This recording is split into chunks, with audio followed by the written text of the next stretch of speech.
Assalamualaikum warahmatullahi wabarakatuh.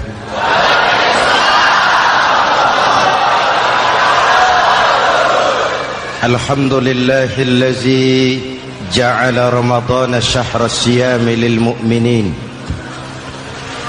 Wassalatu wassalamu ala asyrafil mursalin Sayyidina Muhammadin wa ala alihi wa sahbihi ajma'in, amma ba'du.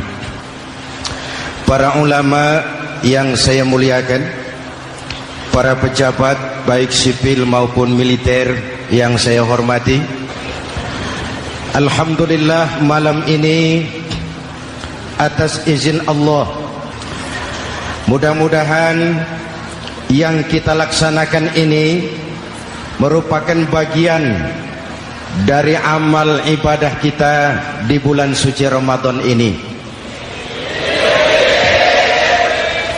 Hadirin, reformasi terbesar adalah reformasi yang dilakukan oleh baginda Nabi besar Muhammad sallallahu alaihi wasallam. 23 tahun merombak satu bangsa biadab menjadi bangsa beradab, merombak umat yang terpecah belah menjadi umat yang bersatu, merombak masyarakat yang tenggelam dalam kemusyrikan menjadi umat yang bertauhid. Reformasi besar apa yang dilaksanakan oleh Rasul dan apa hubungannya dengan kita sekarang? Ini yang ingin saya sampaikan malam ini. Pertama, beliau melaksanakan reformasi akidah, membebaskan manusia dari kemusyrikan, menyelamatkan manusia dari ketergantungan kepada benda. 13 tahun beliau berjuang di kota Makkah hanya untuk menanamkan la ilaha illallah Muhammadur Rasul. Dari sana segalanya dimulai, meletakkan fondasi. Saya yakin tidak ada Tuhan selain Allah dengan seluruh konsekuensinya. Kalau saya yakin tidak ada Tuhan selain Allah, maka saya tidak akan menyembah kecuali hanya kepada Allah. Orang yang benar fondasinya, benar sujudnya. Jelas? Kalau saya yakin tidak ada Tuhan selain Allah, saya tidak akan minta rizki kecuali hanya kepada Allah.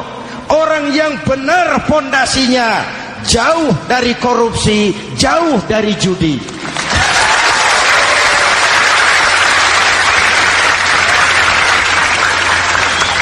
Kalau saya yakin tidak ada Tuhan selain Allah, saya tidak akan menggantungkan hidup kecuali hanya kepada Allah. Saya tidak akan melarikan persoalan kecuali hanya kepada Allah. Saya tidak akan pernah takut kecuali hanya kepada Allah. Saya tidak akan minta tolong kecuali hanya kepada Allah. Inilah generator yang membangkitkan seluruh nilai-nilai amal kita. Kita puasa, kita sujud, kita jihad, itu kan karena nilai iman. Betul? Imannya tidak kelihatan, yang kelihatan gejalanya. Mic ini berbunyi karena ada strom. Percaya apa tidak? Kelihatan stromnya? Kok tahu ada strom dari mana? Dari bunyi. Ada suaranya itu, ada stromnya. Kenapa? Bunyi. Lampu menyala karena ada strom. Kipas angin berputar karena ada strom. Betul? Jadi kalau ada strom bunyi dong. Kalau ada strom lampunya nyala dong. Kalau ada strom kipas anginnya muter dong. Artinya apa? Kalau ada iman sujud dong. Kalau ada iman jihad. Udah dangdong.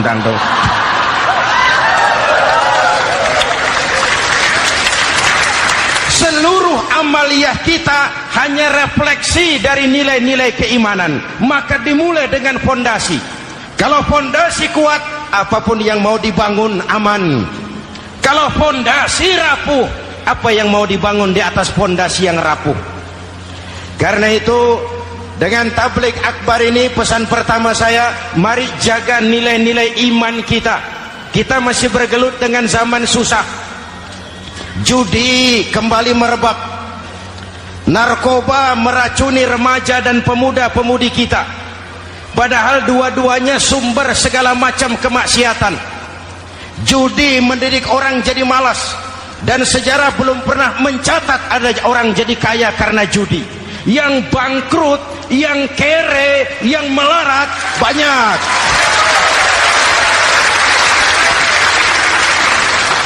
Makanya saya bersyukur di sini nggak ada yang judi. Nggak ada, mana saya nggak lihat di sini. Entahlah kalau di luar sini.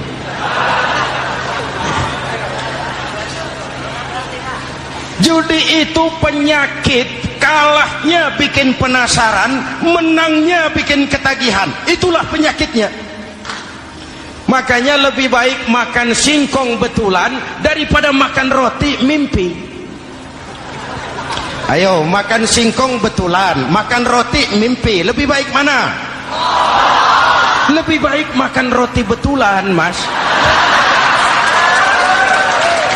Maksud saya, uang 4-5 ribu rupiah itu daripada belikan togel, daripada dibelikan pakong, daripada dibelikan macam-macam undian judi, lebih baik dibelikan beras, makan sama-sama. Hadirin yang saya hormati, karena iman kita hidup, untuk iman kita berjuang, dalam iman kita ingin kembali menghadap Allah Subhanahu. Dahulu pun orang-orang tua kita berjuang memerdekakan negeri tercinta ini. Apa faktor penggerak utamanya? Iman. Imanlah yang mengajarkan orang-orang tua kita, hubbul watan minal iman. Cinta tanah air bagian daripada iman. Lah, tanah air kita kan bukan Aljazair. Tanah air kita bukan Palestina. Tanah air kita bukan Mesir. Tanah air kita mencintai Indonesia bagian daripada iman. Yang datang menjajah kebetulan kafir. Lah ini, bertemulah cinta tanah air dengan semangat jihad yang diajarkan agama. Lalu bangkitlah para ulama, bangkitlah para kiai, bangkitlah para santri, berjuang memerdekakan negara tercinta ini. Saya tanya lagi, orang-orang tua kita dahulu berjuang melawan penjajah, senjatanya apa? Bambu runcing. Jenderal mana mau taruhan bambu runcing merdeka melawan tank? Bambu runcing merdeka melawan meriam. Bambu runcing merdeka melawan tentara-tentara profesional yang terlatih dengan baik. Menurut logika tidak mungkin, menurut kebiasaan tidak bisa, menurut rasio impossible. Entoh nyatanya kita merdeka. Lalu para pendiri Indonesia dengan jujur mencantumkan dalam mukaddimah Undang-Undang Dasar Negara kita kalimat yang berbunyi, dengan berkat rahmat Allah yang Maha Kuasa. Ada tidak itu dalam pembukaan Undang-Undang Dasar? Ada apa tidak? Pokoknya biar belum pernah baca, ada gitu saja sudah, ya, biar lancar urusan. Saya yakin kalimat ini bukan lipstick, not decoration only. Kalimat ini pengakuan moral, pengakuan batin yang sangat jujur dari para pendiri Indonesia bahwa Allah campur tangan dalam proses kemerdekaan. Kalau tidak, nggak ada ceritanya bambu runcing merdeka melawan tank.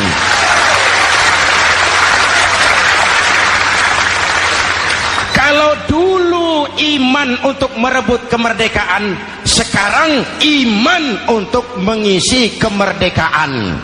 Betul? Betul? Karena itu jaga nilai-nilai iman, jangan tidur. kita sudah berhasil melaksanakan pemilu, sidang umum MPR sudah digelar, pemerintahan baru sudah terbentuk. Itu kita pilih bersama, kita dukung bersama. Mendukung itu tidak harus selalu iya, kula nuwun semohon dawuh kumaha juragan wae oke bos. Mendukung tidak harus selalu iya, mendukung juga memberikan saran, kritik, perbaikan. Kenapa? Di mana-mana di dunia ini kekuasaan cenderung mau menang sendiri, kekuasaan cenderung untuk korup. Karena itu kalau kita cinta kepada pemerintah, kita harus mengawasi jalannya pemerintahan kita ini.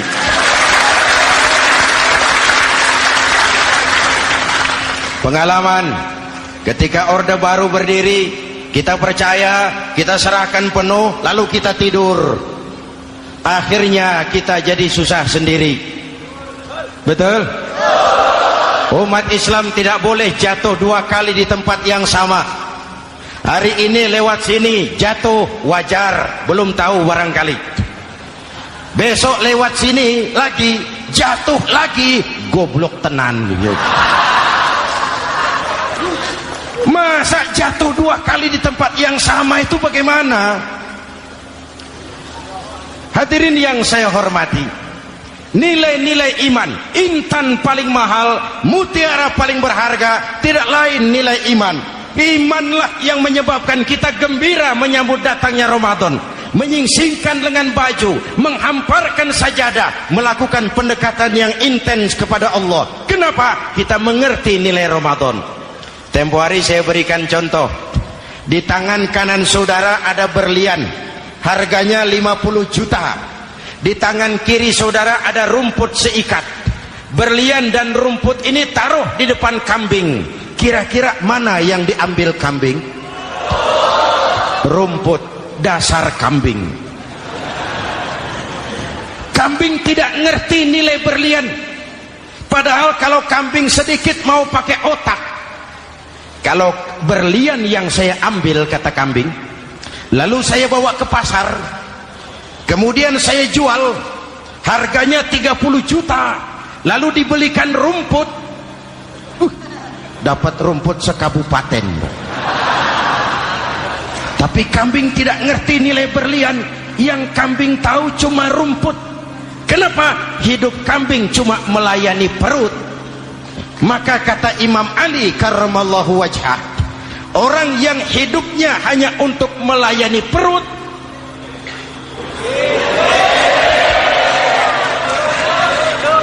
saudara yang ngomong ya, tanggung jawab. Saya kan cuma mulai, kenapa diterusin?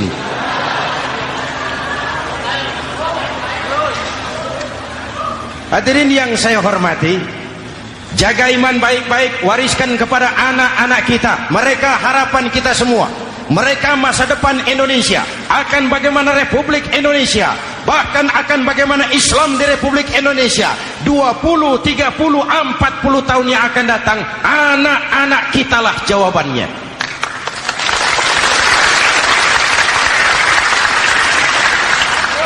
Mereka mau jadi apa, persilahkan, asal iman merupakan landasan hidupnya.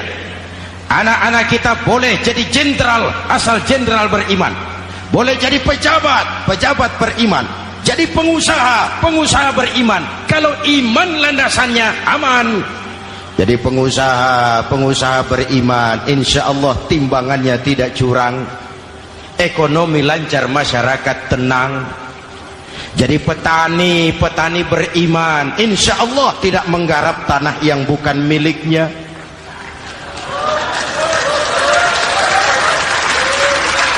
Jadi pejabat, pejabat beriman, insya Allah korupsinya sedikit.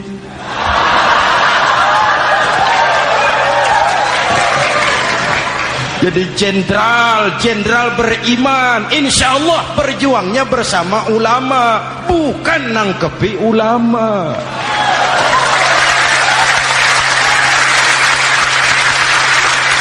Jadi teknokrat, teknokrat beriman. Jadi pengusaha, pengusaha beriman. Jadi seniman, seniman beriman.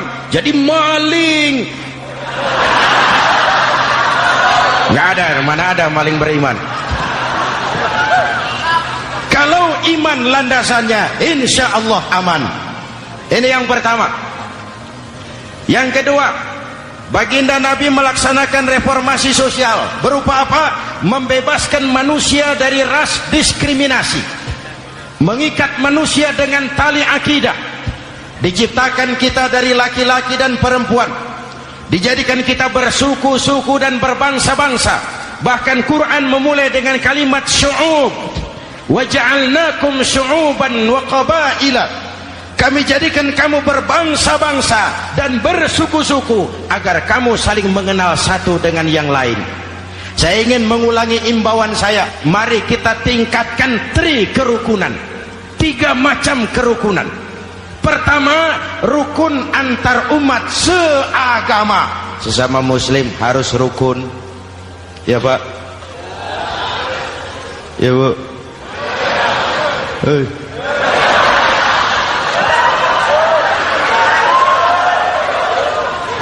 Malam ini saya tidak merasa sebagai tamu di sini.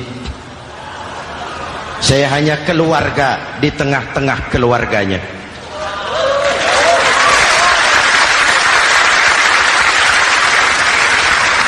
Di sepanjang Jawakah saya, ke Sumatera saya, ke Kalimantan saya, ke Sulawesi saya, ke Irian Jaya saya, kemana saja saya pergi, di mana saja saya berada, saya hanya keluarga di tengah keluarganya. Sebagai muslim kita terikat akidah. Sebagai bangsa kita punya komitmen. Kita ingin bersatu nusa, satu bangsa, satu. Inilah kita. Hadirin yang saya hormati, rukun antar umat seagama. Hura-hura pemilu sudah lewat. Ekses-eksesnya harus kita hilangkan. Boleh jadi kemarin-kemarin karena berbeda kaos sama teman gak teguran. Yang sudah-sudah, yang penting sekarang ke depan. Sudah capek kita rakyat diobok-obok. Sudah datang saatnya kita meluruskan saf, merapatkan barisan, menggalang semangat kebersamaan. Rukun antar umat seagama. Begitulah malam ini saya hadir di tengah keluarga sendiri. Yang mengikat kita apa? Akidah. Di masjid kita ditemukan, dan inilah simbol kehidupan umat. Tadi kita sholat isya dan tarawih di sini, menghadap ke arah yang sama, menyembah Allah Tuhan yang sama, melakukan gerak yang sama, membaca bacaan yang sama, dengan bahasa yang sama. Betul? Tapi kita datang dari segala penjuru. Kita datang dari sebelah lor, sebelah kidul, sebelah wetan, sebelah kulon. Di sini di masjid ini kita menghadap ke arah yang sama. Kita yang hadir di sini boleh jadi ada yang dari Sumatera, Kalimantan, Sulawesi, Irian Jaya, tapi kita adalah Indonesia. Jelas? Jelas? Saya sering kasih contoh, coba kalau sholat pakai bahasa masing-masing, ramai masjid, bingung malaikat. Ini Indonesia ramai karena tiap provinsi sholat pakai bahasa masing-masing. Kalau Riau bicara sendiri, Ambon bicara sendiri, Aceh bicara sendiri, Irian bicara sendiri, ramai masjid. Jelas? Jelas? Yang imam pakai bahasa Indonesia, takbir, Tuhan yang maha besar. Gagah sekali, bingung malaikat. Kembali kita kalau sholat pakai bahasa masing-masing. Betapa ramainya masjid. Itu cermin dari bangsa yang tidak bisa menjaga kesatuan dan persatuan. Uni Soviet almarhum, al-mal'un, itu negara adidaya, negara adikuasa, bersama-sama dengan Amerika menjadi polisi dunia. Tetapi kemudian dihantam oleh glasnost yang kebablasan. Gorbachev terpental, Soviet pecah jadi negara kecil berkeping-keping. Mimpi mengembalikan Soviet seperti dulu. Begitulah kalau kita biarkan benih-benih disintegrasi ini terus berkembang, tidak ada lem perekat, maka kita akan pecah berkeping-keping dan kita akan jadi satu bangsa yang kecil. Oleh karena itu, yang pertama, jaga kerukunan antar umat seagama. Berbeda pendapat boleh, berpecah belah jangan. Berbeda partai oke, tapi berbeda dalam wawasan bernegara jangan. Jujur saja, saya kemarin musim pemilu itu sudah agak pesimis melihat. Batin saya menjerit, ya Allah, kenapa umat jadi begini? Kenapa umat harus terkotak-kotak? Terlalu banyak partai-partai Islam waktu itu, 20 lebih.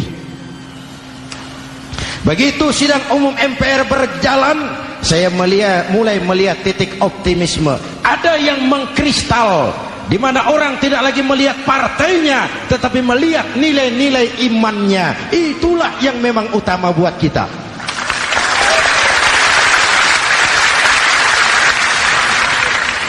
Ini yang pertama, rukun antar umat seagama. Yang kedua, rukun antar umat beragama. Beberapa hari yang lalu ada kejadian yang mengenaskan di Jakarta Timur, Cipayung. Peristiwa penyerbuan Yayasan Dolos. Hadirin yang saya hormati, kita tentu menyesalkan kejadian itu. Kita tidak bisa menyetujui tindakan main hakim sendiri. Kita berharap pemerintah bukan hanya bisa menangkap pelakunya, tapi juga yang tidak kalah pentingnya mengusut akar permasalahannya. Kenapa itu terjadi? Kalau cuma pelakunya yang ditangkap, akar permasalahannya tidak selesai, saya khawatir terulang lagi di tempat lain. Inilah yang terpenting, menjaga kerukunan antar umat beragama, saling menghormati, saling menghargai. Jangan melakukan kamuflase, jangan melakukan tindakan-tindakan yang rawan dan peka. Misalnya umat Islam membangun masjid di tengah perkampungan orang Kristen, padahal tidak ada Islamnya di situ. Itu bisa menimbulkan kerawanan. Atau sebaliknya, membangun gereja di tengah perkampungan umat Islam yang tidak ada Kristennya di situ. Atau sebaliknya, mereknya kegiatan sosial, mereknya kegiatan kemanusiaan, tapi isinya penyebaran agama kepada orang yang sudah beragama. Itu pun bisa menimbulkan kerawanan. Jelas? Maka yang besar jangan mau menang sendiri, yang kecil harus tahu diri. Jelas? Mari saling menghormati, mari saling menghargai dalam batas lakum dinukum.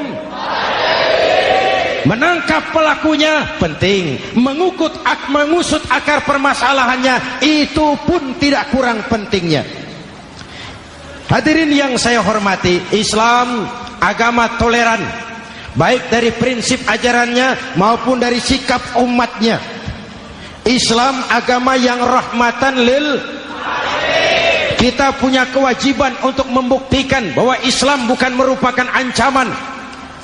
Islam adalah alternatif. Islam adalah solusi. Islam bukan ancaman. Yang hadir di sini bukan perusuh, bukan umat biang kerok. Ini umat yang cinta damai.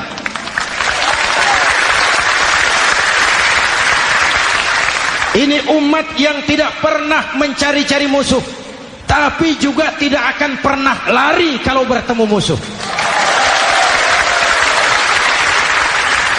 Mari kita jaga kerukunan antar umat beragama. Jangan sampai peristiwa Dolos terulang lagi di tempat-tempat lain. Saling menghargai, saling menghormati. jangan main hakim sendiri, tapi juga jangan mau menang sendiri.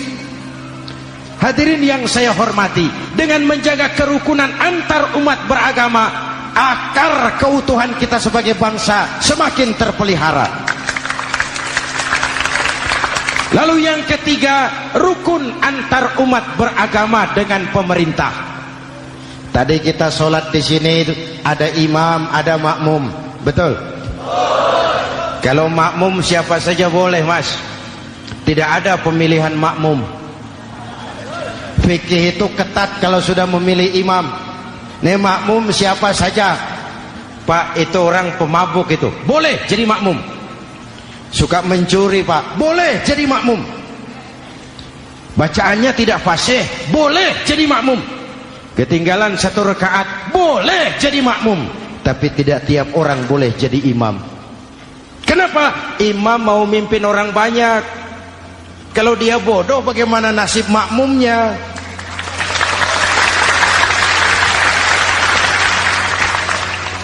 Ada karikatur di Medan, pernah kejadian anak kecil disuruh sholat sama ibunya. Nak, sholat kau.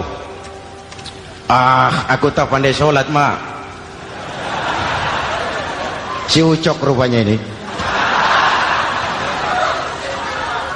Kata ibunya, sudahlah, kau ikuti saja bapakmu tuh.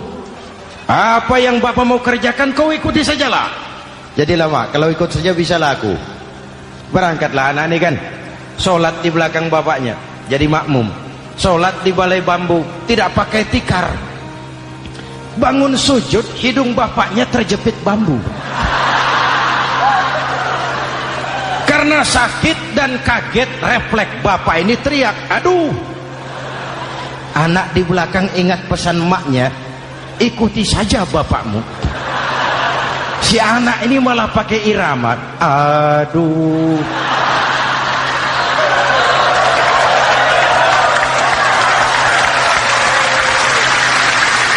Lah, ada yang lebih gendeng lagi. Mendengar anaknya mengaduh, bapaknya menoleh ke belakang. Kata bapaknya, kau kejepit juga, cok, katanya. Sholat jadi ngobrol. Kalau makmum dan imam sama bodohnya, rusak sholat ini.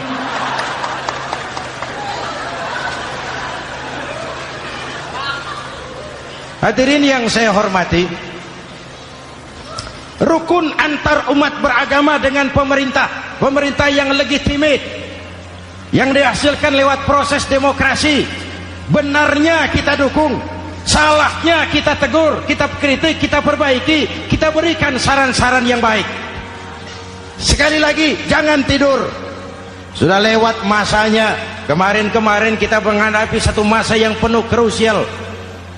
Sudah datang saatnya kita bersama-sama bahu-membahu mengatasi kesulitan besar yang tengah kita hadapi sekarang ini.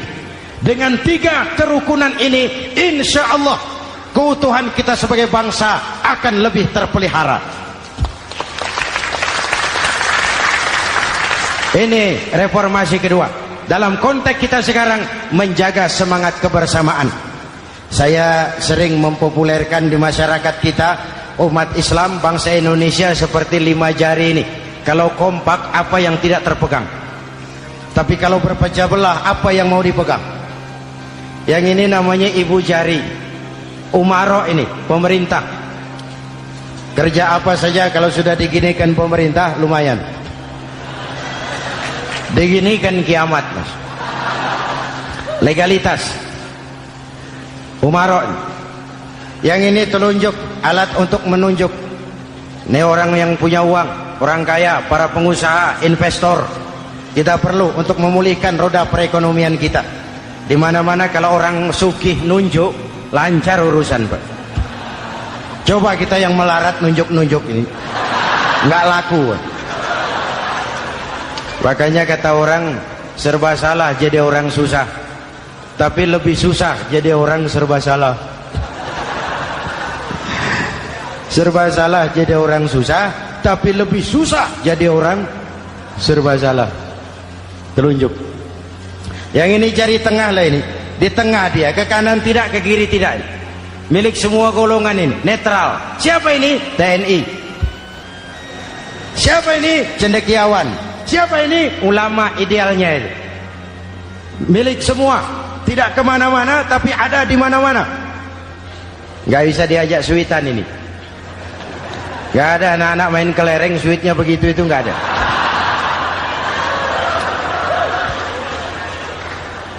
Ini jari manis remaja, pemuda, masa muda, masa yang paling manis. Semua harapan milik pemuda. Belum pernah saya dengar ada orang pidato para kakek-kakek harapan bangsa, belum pernah.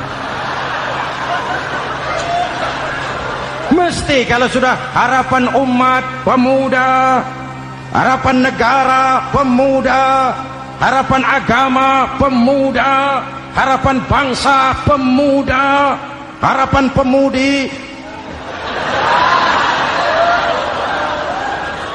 Jari manis. Yang ini kelingking, jari paling kecil ini. Ini kaum wanita ini. Perempuan kecil tapi mantap. Masya Allah.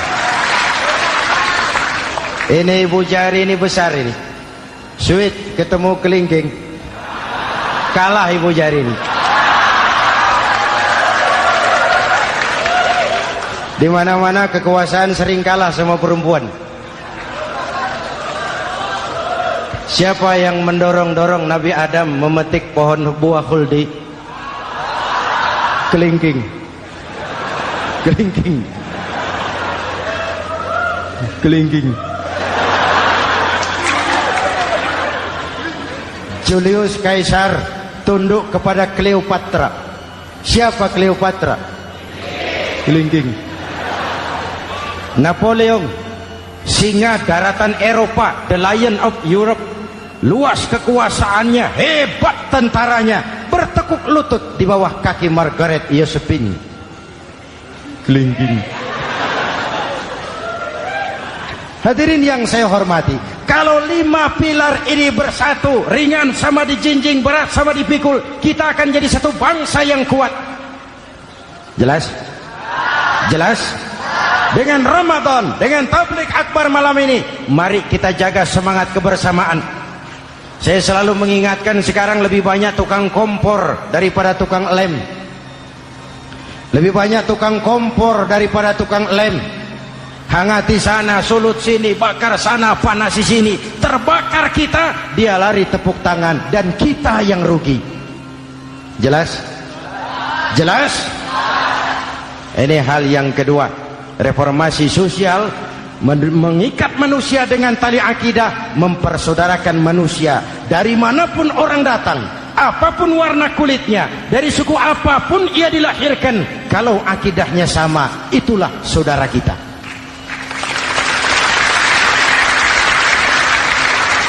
Kembangkan terus kerukunan antar umat seagama, antar umat beragama, dan antar umat beragama dengan pemerintah. Muslim bagaikan satu tubuh. Jikalau yang satu sakit, yang lain ikut merasakan sakit. Muslim bagaikan sebuah bangunan, yang satu sama lain harus saling memperkuat. Ada yang jadi tiang, tentu. Ada yang jadi pintu, memang. Ada yang jadi genteng, iya. Tapi satu sama lain harus saling memperkuat. Tidak bisa genteng ngomong sama tiang.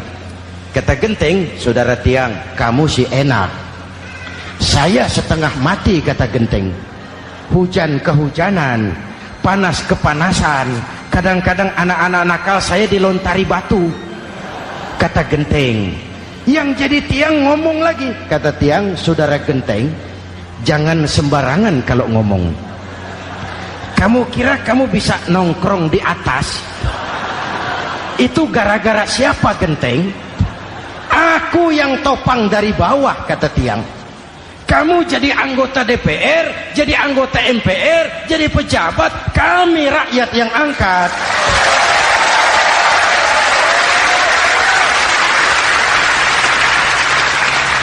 Jangan waktu di bawah rajin ngamalkan ayat kursi, dapat kursi lupa sama ayat.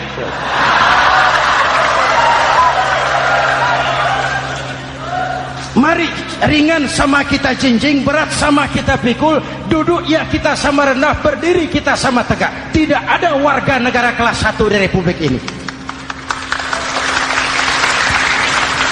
Ini reformasi kedua. Yang ketiga, reformasi menegakkan keadilan, menyelamatkan manusia dari kezaliman. Sebelum Islam datang, sebelum Rasul datang, manusia dibedakan oleh hartanya, manusia dibedakan oleh warna kulitnya, manusia dibedakan oleh keturunannya. Beliau dengan tegas mengajarkan, innallaha la yanzuru ila suwarikum wala ila amwalikum walakin yanzuru ila qulubikum wa a'malikum. Allah tidak melihat potonganmu, Allah tidak melihat hartamu.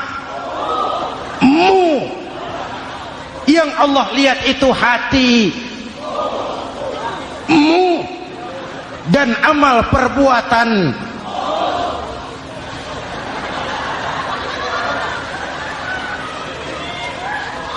Perjuangan menegakkan keadilan.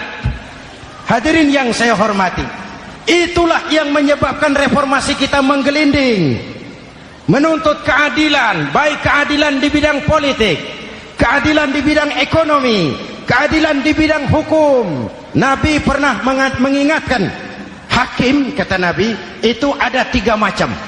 Al-qudatu salasatun. Hakim ada 3 macam. 1 di surga, 2 di neraka. Hadirin yang saya hormati, siapa yang hakim ke surga itu?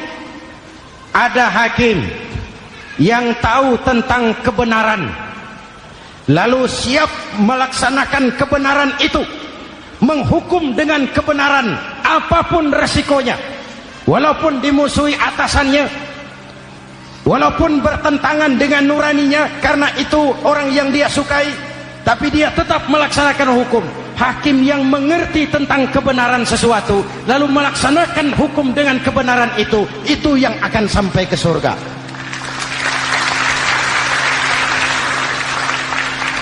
Yang kedua, ada hakim tahu tentang kebenaran tapi tidak mampu melaksanakan hukum dengan kebenaran itu.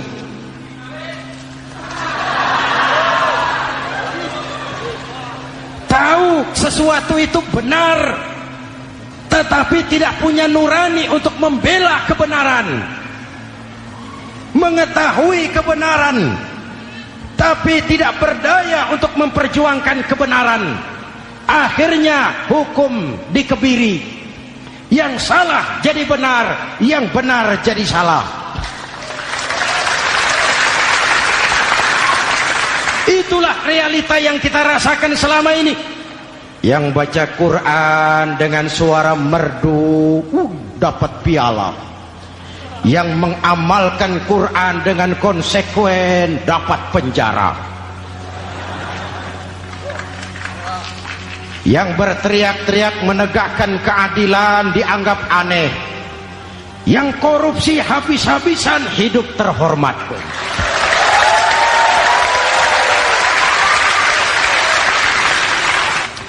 Jadi yang kedua tadi hakim yang tahu kebenaran tetapi tidak mampu melaksanakan hukum sesuai dengan kebenaran. Diperkosanya kebenaran, ditekannya hati nuraninya, sehingga ini yang mengakibatkan terlukanya perasaan keadilan. Yang ketiga lebih celaka lagi, ada hakim yang tidak mengerti tentang kebenaran lalu melaksanakan hukum dalam ketidakmengertiannya. Bodoh melaksanakan hukum dalam kebodohan, itu pun menyebabkan orang masuk neraka. Na'udzubillah. Hadirin yang saya hormati, reformasi yang dilaksanakan Rasul berjuang menegakkan keadilan setelah membebaskan manusia dari ras diskriminasi. An-nas kulluhum li Adam wa Adam min turab, la fadla li arabiyyin ala ajamiyyin illa bittaqwa. Seluruh manusia berasal dari Adam, Adam diciptakan dari tanah, dan tidak ada kelebihan Arab dengan yang bukan Arab kecuali dengan takwanya. Nah, saya masih ingat sebuah cerita. Mau dengar? Mau dengar?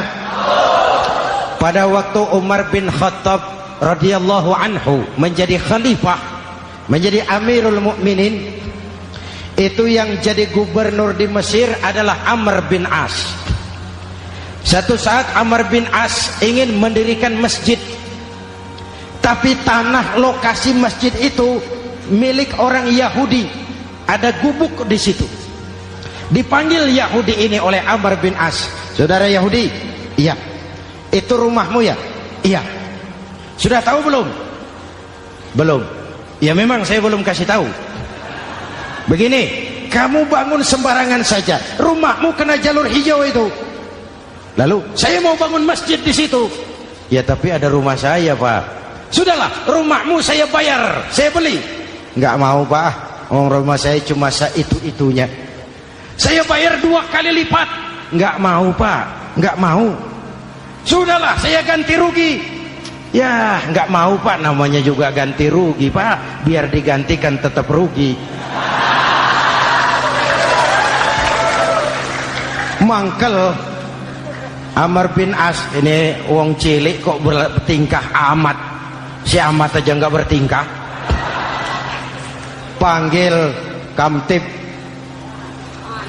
Hei, gusur. Ditarik rumah Yahudi ini, ambrol. Menitiskan air mata si Yahudi di sudut kehidupan. Begini wong cilik ini sudah jatuh tertimpa tangga. Rumah cuma sak gubuk-gubuknya diderek oleh petugas. Pikir-pikir Amr bin As kan cuma gubernur, di atasnya kan masih ada khalifah Umar bin Khattab. Saya mau lapor ke pusat.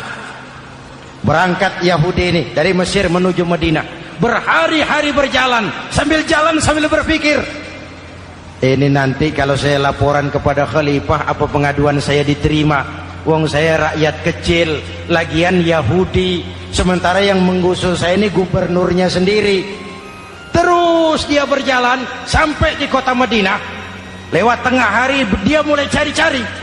Ada orang, ketemu orang sedang tidur di bawah pohon kurma. Selamat siang, Pak. Siang. Saya mau numpang tanya, Pak. Tanya apa? Bapak tahu Khalifah Umar bin Khattab? Tahu. Istananya di mana, Pak? Istananya di atas lumpur. Di atas lumpur? Iya. Pakaian kebesarannya apa, Pak? Sutra? Bukan. Pakaian kebesarannya malu dan takwa. Pengawalnya banyak, Pak. Banyak. Berapa peleton? Pengawalnya yatim, orang jompo, kelompok mustad'afin, orang-orang lemah, janda-janda tua.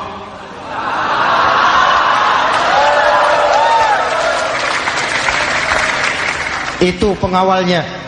Pakaian kebesarannya malu dan takwa. Pengawalnya orang-orang lemah tidak berdaya. Kok begitu, Pak? Begitulah Umar bin Khattab. Orangnya sekarang di mana, Pak? Di depan kamu. Jadi Bapak, iya. Bapak, iya. Saya Umar. Ada apa, Mas? Oh, yang datang dari Semarang waktu itu. Gini loh, Pak, saya mau menuntut keadilan. Keadilan kenapa?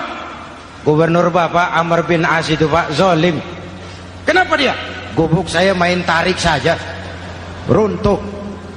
Saya nggak punya rumah lagi, wong saya ini golongan makmur, cuma rumah sama sumur.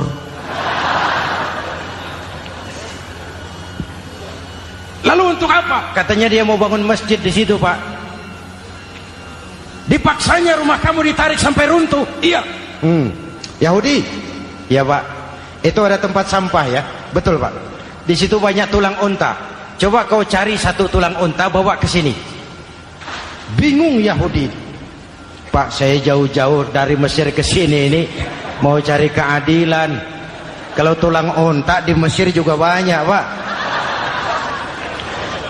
Sudahlah, kau ambil saja tulang itu. Berangkat Yahudi penuh tanda tanya, ambil sebuah tulang unta, diberikan kepada Khalifah Umar bin Khattab. Tulang ini diambil, Umar hunus pedangnya, dengan ujung pedang dibuat garis lurus di atas tulang unta itu. Rak. Selesai. Yahudi, iya Pak, sekarang kau kembali ke Mesir, serahkan tulang ini kepada Umar bin Amr bin As. Makin bingung Yahudi, jauh-jauh datang kemari kira mau dapat keadilan, cuma dapat tulang. Ya sudahlah, namanya wong cilik, berangkat dia pulang ke Mesir. Berhari-hari sampai di Mesir. Pak Gubernur, ya lapor. Ada apa Yahudi? Saya dari pusat. Loh, kamu dari Madinah? Iya Pak. Ngapain sih kamu ke sana-sana? Nuntut keadilan. Kamu bertemu Khalifah? Ketemu Pak. Terus tulang.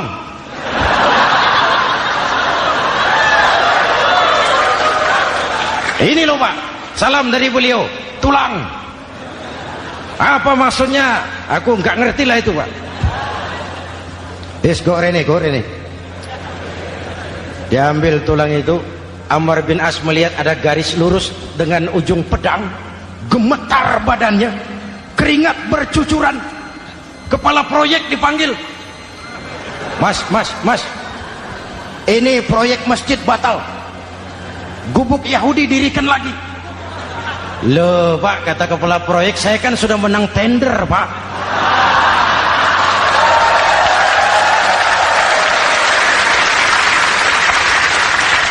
Wes, nggak ada urusan, sampean mau menang mau kalah tender, proyek batal. Itu gubuknya Yahudi dirikan lagi. Yahudi makin bingung. Ada gubernur dapat tulang gemeter. Pak Gob, ya, sebenarnya apa yang terjadi? Apa-apa? Kamu sedikit-sedikit main pusat.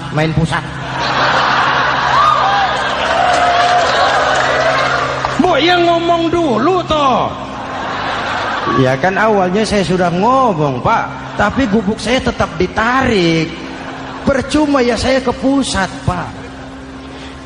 Saya dapat teguran keras dari Khalifah. Tahu kau apa artinya ini? Seolah beliau berkata, "Hei Amr bin As, jangan mentang-mentang sedang berkuasa kau bertindak seenakmu. Berlaku lurus dan adillah kamu seperti lurusnya garis di atas tulang ini."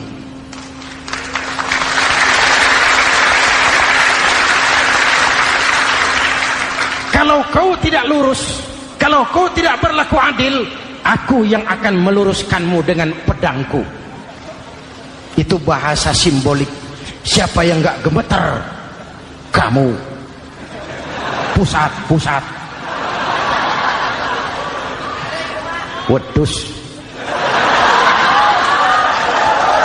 Ya ini nek coro kita. Oh Pak, kalau begitu Islam adil ya Pak? Adil. Jadi saya menang Pak. Menang kamu. Padahal saya Yahudi. Tapi menang ya. Menang. Pak, sudahlah kalau begitu Pak. Bagaimana? Itu gubuk saya ambil saja Pak. Tanah-tanahnya sak gubuk-gubuknya Bapak ambil. Silahkan kalau mau dibangun masjid. Tidak cuma sekedar itu Pak. Mulai hari ini Bapak dengarkan. Asyhadu an la ilaha illallah wa asyhadu anna Muhammadar Rasulullah.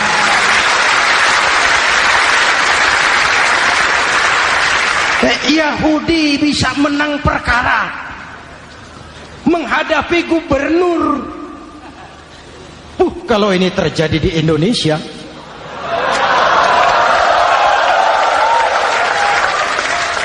amin. Oke, lalu siapa pemimpin adil itu? Setiap kita kan pemimpin. Presiden, pemimpin di negaranya. Gubernur, pemimpin di provinsinya. Bupati, pemimpin di kabupatennya. Pak Camat, pemimpin kecamatannya. Pak Lurah, pemimpin di kelurahannya. Suami, pemimpin di rumah tangganya. Anak muda, pemimpin bagi dirinya. Dan setiap kita akan dimintakan tanggung jawab. Anak muda pemimpin buat dirinya, nanti diminta tanggung jawab. Kakimu kau bawa jalan kemana? Tanganmu ngambil apa? Lidahmu bicara apa? Matamu menteleng. Apa yang dilihat? Seluruhnya akan dimintakan pertanggungan jawab. Marilah kita jadi orang yang adil kepada diri, kepada keluarga, dan akhirnya kepada masyarakat, bangsa dan negara. Hadirin yang saya hormati, satu ayat yang sering dibaca pada akhir khutbah khatib Jumat, innallaha ya'muru bil adli wal ihsan. Allah memerintahkan kamu berlaku adil dan berbuat ihsan. Tidak sekadar adil tapi ihsan. Ihsan nilainya lebih tinggi dari adil. Contoh, nak, tolong taruh telur itu di pinggir meja. Anak yang adil apa adanya, ditaruh telur di pinggir meja. Anak yang ihsan lain. Lah iya, perintahnya sih di pinggir meja, tapi kalau pas di pinggir meja kan jatuh ke bawah. Ke tengah sedikit. Ini ihsan. Oleh karena itu, mari, perjuangan menegakkan keadilan masih panjang. Jalannya tidak lurus bertabur bunga, menanjak, menurun, banyak onak dan duri. Namun seperti yang dikatakan seorang tokoh, masih Napoleon, kalau ada 1000 orang penegak keadilan, saya satu dari yang 1000 itu. Kalau ada 100 penegak keadilan, saya juga satu dari yang 100 itu. Kalau ada 10 orang menegakkan keadilan, saya juga satu dari yang 10 itu. Kalau hanya 1 orang yang menegakkan keadilan, maka sayalah yang 1 itu. Tetap konsisten berjuang menegakkan keadilan, walaupun besok langit akan runtuh, walaupun besok akan kiamat, keadilan tetap harus ditegakkan. Oke, ini reformasi yang ketiga. Menegakkan keadilan, mengayomi masyarakat dengan hukum yang tegas. Dan Rasul menjadi contoh. Ini yang hebat. Misalnya beliau berkata, "Wallazi nafsi biyadihi, law anna Fatimah binti Muhammadin sarqat, laqata'a Muhammadun yadaha." Demi Allah, andai kata Fatimah putri Muhammad mencuri, jangan orang lain, Muhammad sendiri yang akan memotong tangannya. Hukum berwibawa, masyarakat terlindungi. Kenapa? Nabi jadi contoh. Jelas? Beliau mengajarkan orang beramal. Kepada putrinya beliau mengatakan apa? I'mali ya Fatimah, i'mali, fa inni la ughni anki minallahi syai'a. Fatimah, beramal kau. Fatimah, beramal kau. Fatimah, solat kau. Fatimah, puasa kau. Fatimah, zakat kau. Fatimah, haji kau. Kalau kau tidak beramal Fatimah, aku ayahmu Rasulullah tidak akan sanggup membelamu di akhirat nanti. Ini keadilan. Tidak mentang-mentang putri kesayangan Nabi lalu sudah Fatimah kamu nggak sholat nggak apa-apa, nanti di akhirat ada papi. Jauh dari semangat nepotisme. Putri beliau sendiri ditekankan, i'mali ya Fatimah, fa inni la ughni anki minallahi syai'a. Beramal kau Fatimah, kalau kau tidak beramal, aku ayahmu tidak akan sanggup membela kamu di akhirat nanti. Inilah inti dari nilai keadilan. Jauh dari nepotisme, apalagi kolusi. Hadirin yang saya hormati, lalu saya masuk kepada yang keempat. Reformasi keempat yang dilaksanakan oleh baginda Rasul, menyelamatkan manusia dari gaya hidup sekuler, menyelamatkan manusia dari gaya hidup materialis, mengajarkan keseimbangan. Ada hidup sesudah mati, ada akhirat sesudah dunia. Betul? Betul? Kalau saja tidak ada hidup sesudah mati, kalau saja tidak ada akhirat sesudah dunia, persilahkan hiduplah saenae, nek perlu saenae udelmu dewe. Sayang. Ada hidup sesudah mati, ada akhirat sesudah dunia. Ini semua calon-calon jenazah.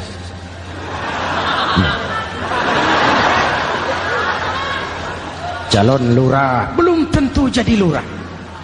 Calon gubernur, yang antri panjang.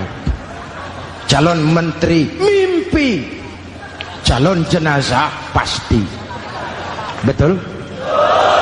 Karena ada hidup sesudah mati, ada akhirat sesudah dunia. Ini jadi rem. Saya kepengen kaya, tapi kalau menipu orang bagaimana di kubur? Saya kepengen naik pangkat, tapi kalau memfitnah orang bagaimana di akhirat? Melahirkan disiplin. Tujuan keyakinan akhirat mewarnai cara kita hidup di dunia. Hadirin, mari kita berdoa. Semoga semua yang hadir di sini dikuatkan iman dan Islam, dikokohkan kesatuan dan persatuan, dimurahkan rezeki untuk meningkatkan ibadah. Al-Fatihah. Bismillahirrahmanirrahim. Alhamdulillahirabbil alamin. Arrahmanirrahim. Maliki yaumiddin. Iyyaka na'budu wa iyyaka nasta'in. Ihdinas siratal mustaqim. Siratal ladzina an'amta 'alaihim ghairil maghdubi 'alaihim waladdallin. Amin. Nanti di akhir doa sama-sama kita kumandangkan kalimat tauhid. Bismillahirrahmanirrahim. Amin. Alhamdulillahirabbil alamin. Allahumma salli wa sallim mubarak ala sayyidina Muhammadin wa ala alihi wa sahbihi ajma'in. Allahumma rabbana taqabbal minna salatana wa siyamana wa qiyamana wa takhassu'ana wa ta'abbudana wa tammim taksirana ya arhamar rahimin. Allahumma ja'alna minas su'ada'il maqbulin wa la taj'alna minal ashqiya'il mardudin. Ya Allah, dengan sepenuh perasaan dan pengharapan, dengan segala kerendahan dan kelemahan, kami bermohon kehadirat-Mu. Tautkan hati kami bangsa Indonesia, satukan langkah kami untuk menata hari esok yang lebih baik. Karuniakan kami pemimpin-pemimpin yang takut kepadamu dan sayang kepada kami. Berikan mereka kekuatan zahir dan batin untuk membawa kami rakyat dan bangsa Indonesia keluar dari kesulitan besar ini menuju masyarakat yang adil dalam kemakmuran dan makmur dalam keadilan di bawah naungan ridha-Mu. Ya Allah, selamatkan kami dari perpecahan, selamatkan kami dari pertikaian, selamatkan kami dari bahaya kemunkaran dan kezaliman. Rabbana hab lana min azwajina wa dhurriyyatina qurrata a'yun waj'alna lil muttaqina imama. Afdalu ma qultuhu ana wan nabiyyuna min qabli. La ilaha illallah.